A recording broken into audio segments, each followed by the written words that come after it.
Ernakulam CJM കോടതി പ്രതിഭാഗത്തിന് നാർക്കോസിഡിയുടെ പകർപ്പുകൾ നൽകിയതിന് പിന്നാലെയാണ് ദൃശ്യങ്ങൾ പുറത്തുവന്നത്. അഭയയുടെ കൊലപാതകത്തിലേക്ക് നയിച്ച സംഭവത്തെപ്പറ്റി ഫാദർ ജോസ് പുതുക്കയിൽ നാർക്കോ പരിശോധനയ്ക്കിടെ വിശദീകരിക്കുന്നത് ഇങ്ങനെയാണ്. തന്റെ നിയന്ത്രണത്തിലുള്ള പ്രസ്സിലെ ജീവനക്കാരിയായിരുന്നു സഫി. സഫിയുമായി ക്രിയാത്മക ബന്ധമായിരുന്നുവെന്നാണ് പുതുക്കയിൽ ആദ്യം പറഞ്ഞത്. എന്നാൽ പിന്നീട് സഫിയുമായി ആത്മബന്ധമുണ്ടായിരുന്നുവെന്നും അവരുടെ ശരീരത്തിൽ സ്പർശിച്ചിട്ടുണ്ടെന്നും പുതുക്കയിൽ സമ്മതിക്കുന്നു. Had a relation.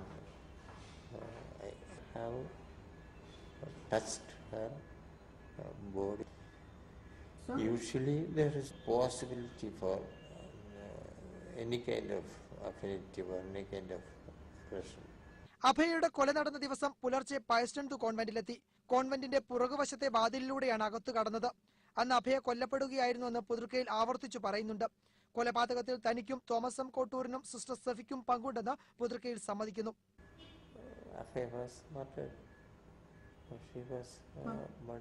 Who has thrown her to the well?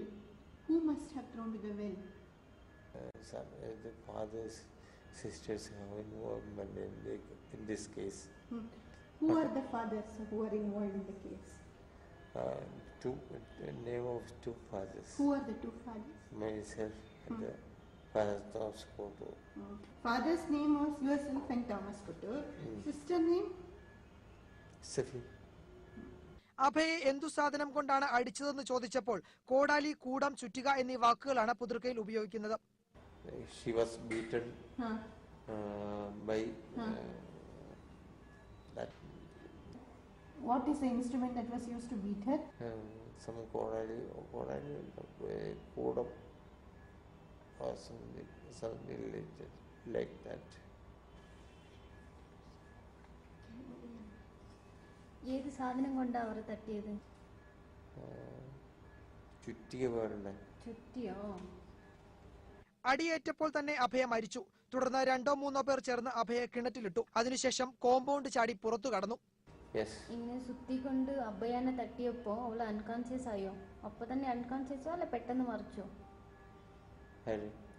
Abhaya unconscious അല്ല. അവിടെയുള്ള ഇൻമേറ്റ്സുമായിട്ട് സെക്ഷൽ റിലേഷൻ ഉണ്ടായി. യാരോട്? ഏതെങ്കിലും ഒരു